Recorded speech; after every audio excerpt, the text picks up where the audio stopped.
Sir, તમારી પાસેથી એક એ વસ્તુ સમજવી છે કે ચૈતર વસાવા જેલમાં છે અને ખાસ કરીને આદિવાસી વિસ્તાર જે ઘણી બધી જગ્યાએ ભારતીય જનતા પાર્ટીનો ગઢ ગણાય છે, એ જ ગઢમાં હવે ક્યાંક ને ક્યાંક ધીરે ધીરે ગાબડું પડતું હોય એવું લાગી રહ્યું છે. થોડા સમય અગાઉ ઘણા બધા નાના નાના ગામના સરપંચો છે, લોકો છે, એ લોકો આમ આદમી પાર્ટીમાં જોડાઈ રહ્યા છે. લોકો કહી રહ્યા છે કે ચૈતર વસાવાની સામે જે થયું છે તે હવે ચલાવી લેવામાં નહીં આવે. તમારી પાસેથી આ મુદ્દાને સમજવો છે.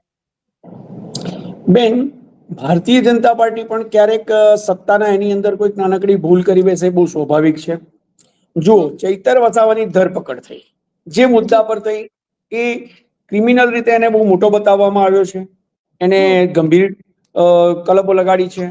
પણ આદિવાસી વિસ્તારમાં કેટલીક બાબતો બહુ સામાન્ય હોય છે.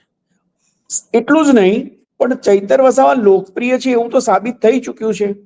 આ ઘટના પછી, એમની ધરપકડ પછી આપણે ચર્ચામાં થયું તો કીધું કે ભાઈ ભારતીય જનતા પાર્ટી કદાચ એટલું જલ્દી એમને મુક્તિ નહીં આપે. આ આખું આંદોલન બની ગયું.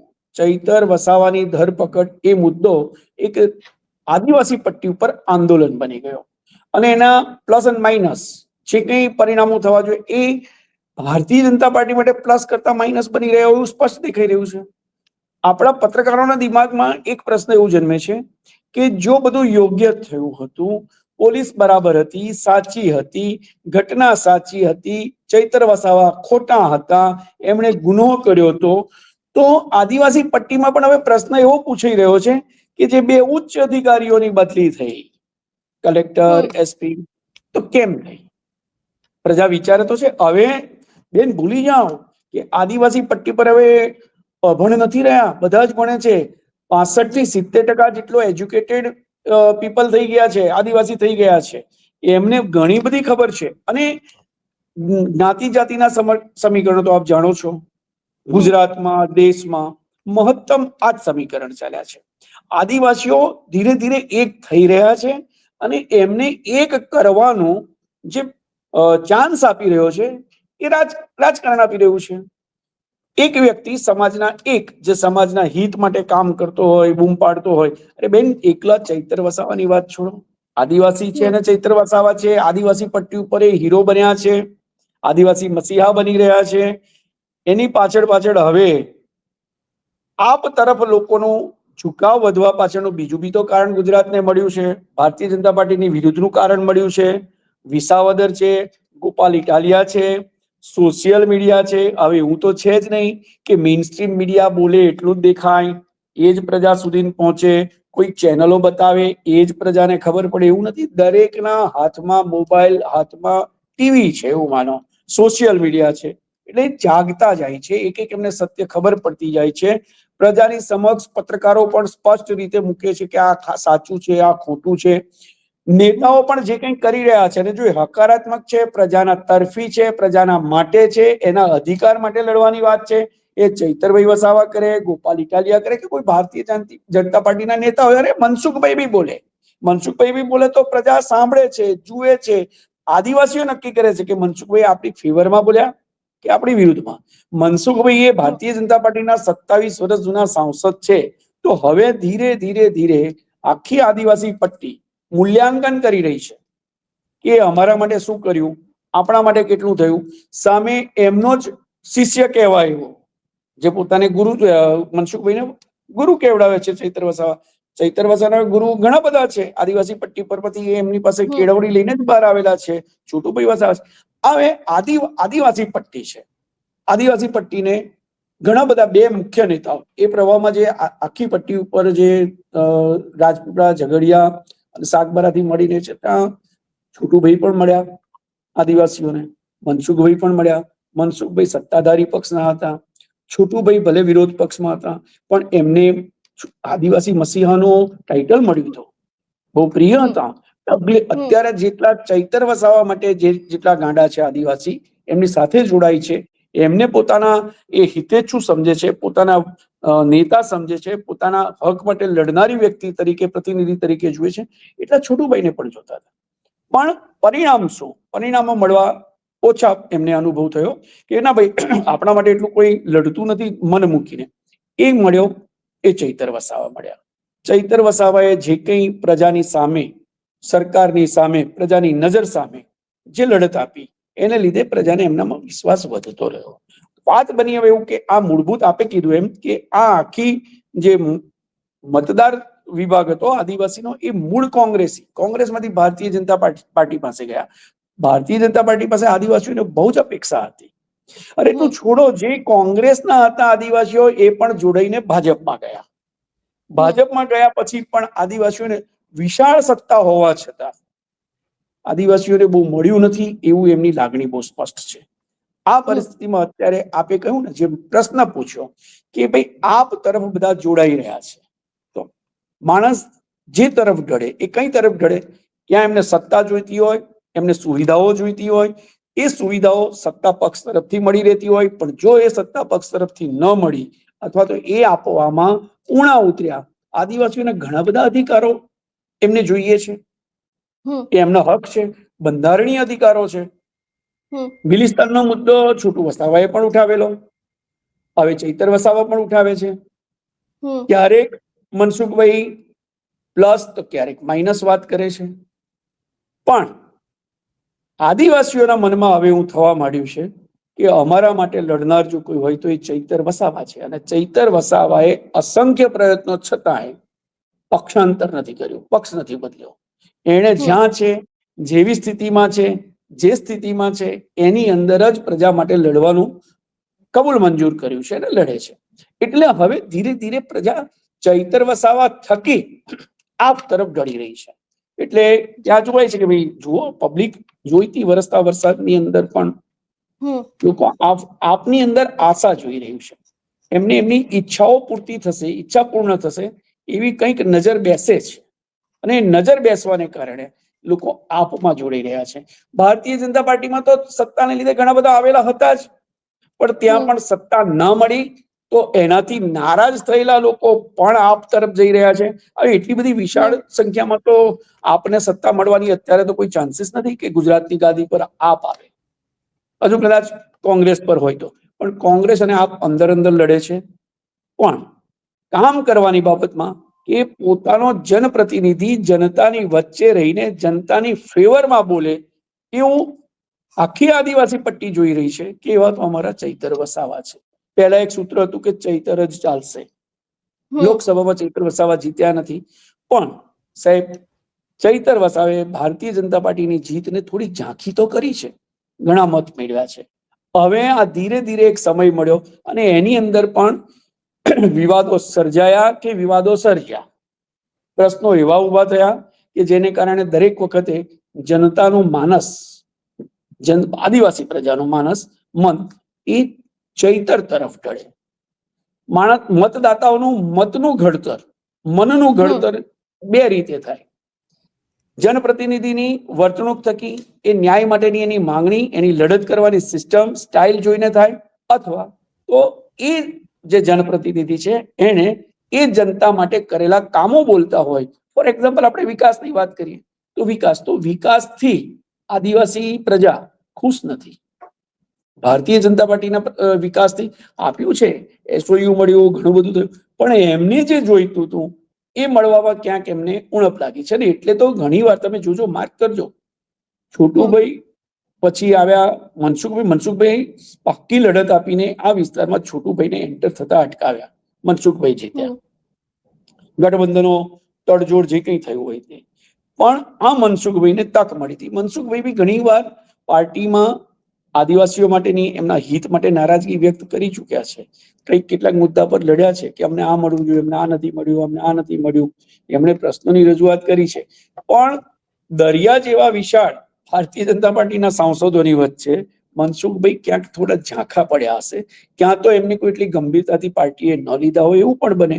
એમની લડત પછી અમારા ભરૂચ જિલ્લાના સાંસદ છે મનસુખભાઈ, પણ તોય ભરૂચ જિલ્લાને બી એમનાથી કેટલો સંતોષ છે. એવી રીતે પ્રજાને જુઓ તો ચૈતર વસાવાના એને કારણે આદિવાસીઓ ચૈતર વસાવા તરફ ઢળતા જાય છે. ભારતીય જનતા પાર્ટી આટલી મજબૂત હોવા છતાં, ત્યાં ઘણા બધા એના ચૂંટાયેલા પ્રતિનિધિઓ હોવા છતાં, તાલુકા, ગ્રામ પંચાયત એ બધામાં છે ભાજપના ચૂંટાયેલા પ્રતિનિધિઓ, આદિવાસી પણ છે. ચૈતર વસાવા છે, એની સાગબારા, એની તાલુકા પંચાયતો છે, પણ એ બધાની વચ્ચે સાહેબ પ્રજાની વચ્ચે જઈને પ્રશ્ન માટે રાડ પાડીને ઉભા રહેવું, પોલીસનો પ્રતિકાર કરવો, કાયદાની હમ સામે પણ ન્યાય માટે લડવું, બંધારણીય અધિકાર મેળવવા, ચૈતર વસાવાની જે એને એરેસ્ટ કરીને અટકાયત કરીને લઈ જતા હતા ત્યાંની સ્થિતિ તમે જોઈ. એવી રીતે હમણાં તમે હા જોજો આ અત્યારે તમને કહું, પહેલા એકલો ચૈતર વસાવાનું નામ જોગ ચાલતા હતા. જેવી રીતે ભારતીય જનતા પાર્ટીમાં એવું કહેવાતું હતું કે ભાઈ હમ નરેન્દ્રભાઈ ને અમિતભાઈ, એવી રીતે ગુજરાતના આદિવાસી પટ્ટીની અંદર એવું કહેવાતું હતું કે ચૈતરભાઈ. પણ ચૈતરભાઈ વસાવા પછી આપનો એક બીજો ચહેરો પણ આવ્યો અને ગોપાલ ઇટાલિયા આવ્યા. આપમાં હમ હતા એના કાંકરા ખેરવી લીધા ભારતીય જનતા પાર્ટી, એ વાત બી સાચી છે. પણ પક્ષાંતર લઈને પોતાના પક્ષમાં ભેળવેલી વ્યક્તિને કારણે મતદાતાઓનું એટલું સ્થળાંતરણ નથી થતું. એ કોંગ્રેસ, આપ કે ભાજપમાં નથી જતા. મતદાતાઓ ક્યારે આ પક્ષમાં શોધીને સ્વીકાર કરે છે જ્યારે એમનું મન હળવું થાય કે એમને લાગે કે નહીં, આ નેતા અમારે લાયક છે, અમારા માટે છે, અમારા માટે લડશે. અને આવી પરિસ્થિતિની અંદર બેન આદિવાસી પટ્ટી ઉપર હવે આપનું પ્રેફરન્સ વધતો જાય છે, લોકો આપમાં જોડાતા જાય છે, કારણ કે એમને થોડી આશા દેખાઈ છે, લડાયક નેતૃત્વ દેખાયું છે, બે દેખાયું છે. બધે આજે કેવો હવા ચાલે છે ને કે અમે વિસાવદર વાળી કરશું, આ ધમકીની ભાષા છે, હા ક્રાંતિની ભાષા છે, એ સમજવાનો વિષય છે. આ એક વર્તા એ છે, બદલાવ છે કે ભાઈ હવે અમે હમ વિસાવદર વાળી કરશું, જો અમને તમે નહીં. કારણ કે જુઓ ઘણી બધી જગ્યાએ હાર્દિક પટેલ બોલે છે, ઉછળે છે. ચલો હમ આદિવાસી પટ્ટી છે, હાર્દિક પટેલ પટેલ સમાજનો એક બહુ જાણીતો પટેલ આંદોલનનો ચહેરો, ભારતીય જનતા પાર્ટીનો ધારાસભ્ય.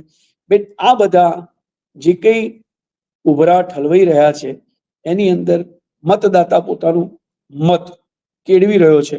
અને એ આદિવાસી પટ્ટી ઉપર ચૈતર વસાવાને મળ્યું છે. ચૈતર વસાવાની સાથે આખું એ આ જો પટ્ટી જાગી તો ગુજરાતની ઘણી બધી વિધાનસભાની બેઠકો અને બીજી સ્થાનિક સ્વરાજ્યની સંસ્થાઓમાં પણ અસર પડશે. અત્યારે આપ માટે ચાન્સ બહુ સારો છે. અને એ હવા આપી કેજરીવાલ જ્યારે આવ્યા, સભા હમ થઈ, મેં કીધું કે છોડ દે મુझे જોર આતા હૈ, ગુસ્સો આવે ને હમ ત્યારે એને ખેંચ પકડ થાય, એવું ત્યાં આગળ થયું. અને એ ખેંચ પકડની રમતમાં પોલીસનો ઉપયોગ કરવામાં આવ્યો. પોલીસ કોની ગમતી હોય છે, અને તે પણ જયારે આવું કાયદો વ્યવસ્થાની વાત આવતી હોય બેન, તો ત્યાંની પ્રજાને પોલીસ માટે કેટલું માન હોય. એટલે એ આખી ઘટનાએ ચૈતરને આદિવાસી પટ્ટી પર મસીહા તરીકે સ્થાપિત કરવામાં ઘણી બધી મદદ કરી છે. ત્યાં મતદાતાઓ પણ હવે ભાજપ અને કોંગ્રેસમાંથી પસંદ કરવાનું આવે તો એ આ તરફ ઢળે છે. એમને આંદોલન કરવા છે, એમને પોતાના અધિકારો જોઈએ છે, બંધારણીય અધિકારો જોઈએ છે, સુખ સુવિધાઓ જોઈએ છે, વિકાસ જોઈએ છે. એમને પણ રસ્તા સારા તો જોઈએ છે ને બેન, ઘણું બધું છે જે એમને જોઈએ હમ છે. અત્યારે એમને શાળાઓ પણ સારી જોઈએ છે. અને આ મળવાની અપેક્ષા એમને જ્યાં મળી છે એ આદિવાસી પટ્ટી ઉપર અત્યારે એમનું ટાર્ગેટ બહુ સ્વાભાવિક પડે હોય હમ એ આપ છે. હમ અને એટલે આપણે કહી શકીએ કે આપની અંદર મતદાતાનો પ્રવાહ એ તરફ વળી રહ્યો છે. ભાજપને હતું સત્તા, એમણે જોઈ 5-10 વર્ષ રહ્યા, કેટલું મળ્યું, કેવું મળ્યું, એ બધું પ્રજાએ અનુભવ કરી લીધો છે. હવે નવી હમ દિશા તરફ જવાનું છે. અને ત્યાં એમને કેટલું મળે છે એ માટે કોશિશ કરે છે. ને એમને હાથ મળ્યો છે, મજબૂત હાથ, એ ચૈતર વસાવાનો છે. અને એની જોડે હમ જોડે ગુજરાતમાં થોડી હવા વિસાવદર પછી ગોપાલ ઇટાલિયા પણ ઉભી કરી રહ્યા છે. જો જાય છે મામલતદાર કચેરીએ જાય છે, તાલુકા વિકાસ અધિકારી ટીડીઓ ના એની પર કલેક્ટર સુધી જાય છે અને રજૂઆત કરે છે નાના નાના મુદ્દા સાથે. રેશનની વ્યવસ્થા હોય, રેશન કાર્ડનું એનું, તો પણ આંદોલન કે છે. આંદોલનની ભૂમિ બની ગયું છે ગુજરાત. અને જે હમ આંદોલન કરે છે, હક માટે લડે છે, ત્યાં સ્વાભાવિકપણે પ્રજા એકઠી થાય અને એને શ્રદ્ધા બેસે તો એમને સપોર્ટ પણ સારો મળે. અને આ જ પરિસ્થિતિ બેન જો ગુજરાતમાં ચારે તરફ ફરી વળી તો આપનું ચિત્ર ઉજ્જવળ બને તો એમાં કઈ ખોટું પણ નથી. સર, તમને એક છેલ્લો સવાલ પૂછવા માંગીશ. એટલે ખાસ કરીને ક્યાંક સમીકરણો અત્યારે હાલ એવા પણ દેખાઈ રહ્યા છે કે ચૈતર વસાવા જેલમાં ગયા એનો ફાયદો ક્યાંક ને ક્યાંક આમ આદમી પાર્ટીને મળી રહ્યો છે, અને સામે નુકસાન ક્યાંક ભારતીય જનતા પાર્ટીને સર્જાઈ રહ્યું હોય એવું અત્યારના ચિત્ર ઉપરથી લાગી રહ્યું છે. બેન સ્વાભાવિક છે ને, આપ હમ is equal to Chaitar Vasava, Chaitar Vasava is equal to AAP.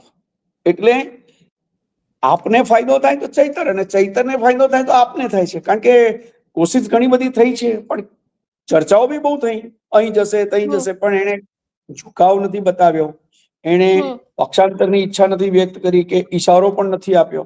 એટલે આ હમ પરિસ્થિતિની અંદર જે ચૈતરને પસંદ કરે છે તે પણ આપ તરફ જાય છે, જે આપને પસંદ કરે છે પક્ષીય ધોરણે કે પક્ષમાંથી પસંદગી કરવાની આવે 3 પક્ષમાંથી, તો એ રીતે પણ જોવા જાય છે તો પણ આદિવાસીને એવું લાગે છે કે આ અહીંયા આપણને કંઈક મળવાની આશા અપેક્ષા છે, ઉમ્મીદ છે, તો એ હમ તરફ જવું છે. વ્યક્તિ તરીકે આપણને મળેલો નેતા કેવો હોવો જોઈએ, પ્રજાના માનસમાં આવું સ્પષ્ટ હોય છે કે નેતા કેવો હોવો જોઈએ.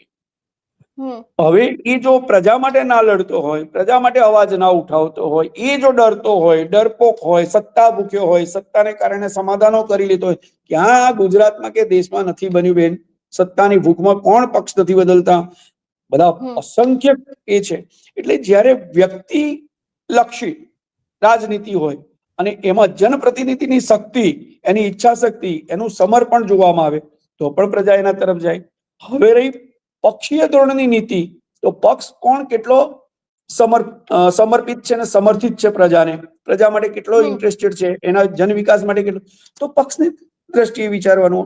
એટલે આ બંને બાબતનો ફાયદો આ એક જ સંસ્થાને મળી રહ્યો છે અને એ સંસ્થામાં ચૈતર છે અને ચૈતર એ સંસ્થાનો પાર્ટ છે આપનો. એટલે બીજું બી એક એને જે આપણે વાત કરીએ તો ફાયદો મળે છે કે ગુજરાતમાં જે 2-3 જણા અત્યારે છે, ઈશુદાન ગઢવી છે, આ છે, દિલ હમ મૂકીને લડે છે અને હમ એમનું ટાર્ગેટ બી એવું છે કે જ્યાં કઈ પોચી હમ ભૂમિ છે, જ્યાં કઈ હમ ભારતીય જનતા પાર્ટીમાં અસંતોષ છે, ભારતીય હમ જનતા પાર્ટીનો આનો બી તો ફાયદો ઉઠાવવાનો છે ને આ લોકોએ. અને હમ કેટલાક તૃપ્ત થઈ ગયેલા છે અને કેટલાક અતિ અતૃપ્ત છે, એમને કશું જ નથી મળ્યું, તો એ લોકોને બી ઘર બદલવું છે. જે બહુ હમ તૃપ્ત થઈ ગયા, ઓડકાર થઈ ગયો છે ને હવે એમના નામ ખરડાયા છે, એમને પક્ષ ભારતીય જનતા પાર્ટી ગમે ત્યારે પડતા મૂકી દેવા છે, તો એ બી એ પણ સિલેક્ટ કરશે કે આપણને કયું ઘર મળે એવું છે, તો એવા પણ આપ તરફ જાય છે.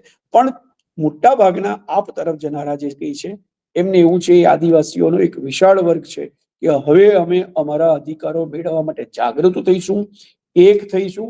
અને આ એક સૌથી અગત્યની વાત આવી છે કે આ પટ્ટી ઉપર, આદિવાસી પટ્ટી પર આદિવાસી ને આદિવાસી 3 વચ્ચેનું હમ યુદ્ધ જામે છે. ભારતીય હમ જનતા પાર્ટીના મનસુખભાઈ વસાવા છે, આપના ચૈતરભાઈ વસાવા છે, કોંગ્રેસમાં તો કોઈ એટલો આદિવાસી મજબૂત નેતા નથી, પણ છોટુભાઈ વસાવા છે તો એ પણ આદિવાસી નેતા છે. એટલે એમને હવે એવું ફીલ થવા માંડ્યું છે કે અંદર અંદર લડાવીને આદિવાસીઓમાં વિભાજન કરીને રાજનીતિ કરવાની જે હવે જે પણ પાર્ટી ઈચ્છતી હશે, તો એને પ્રજા એટલું સરળતાથી ને સહજતાથી સ્વીકારશે નહીં, કારણ કે એમના અધિકાર એમને મજબૂતી સાથે જોઈએ છે, એમના મૂળભૂત અધિકારો છે, એમને બંધારણીય અધિકાર છે, એમને મેળવવા માટે હવે એ લડત પર ઉતર્યા છે. અને જેને વર્ષો સુધી નથી મેળવ્યું, તો એ તો પછી બહુ જ મજબૂતી અને કડકાઈ સાથે માર્કેટમાં હવે બહુ સ્વાભાવિક છે. નરેશ સર, અમારી સાથે જોડાવા બદલ આપનો ખૂબ ખૂબ આભાર. આભાર. જે પ્રમાણે હવે ક્યાંક આદિવાસી વિસ્તારની અંદર રાજકીય બદલાવ આવી શકે એવી શક્યતાઓ છે, આમ આદમી પાર્ટીને લઈને પણ ક્યાંક હવે નવા દરવાજા ખુલી શકે છે એવી શક્યતાઓ દેખાઈ રહી છે. ભારતીય જનતા પાર્ટીને ક્યાંક ચૈતર વસાવા જે અત્યારે હાલ જેલમાં છે, એ જે એમના લોકો માટેનો જે સમય છે એ પણ ક્યાંક ભારે પડી શકે છે એવી શક્યતાઓ અત્યારે હાલ દેખાઈ રહી છે. તમારું શું માનવું છે આ વિષયને લઈને? અમને કમેન્ટ કરીને ચોક્કસ જણાવજો. તેની સાથે અમારી ચેનલ નિર્ભય ન્યૂઝને લાઇક, શેર અને સબસ્ક્રાઇબ કરવાનું ભૂલશો નહીં. નમસ્કાર.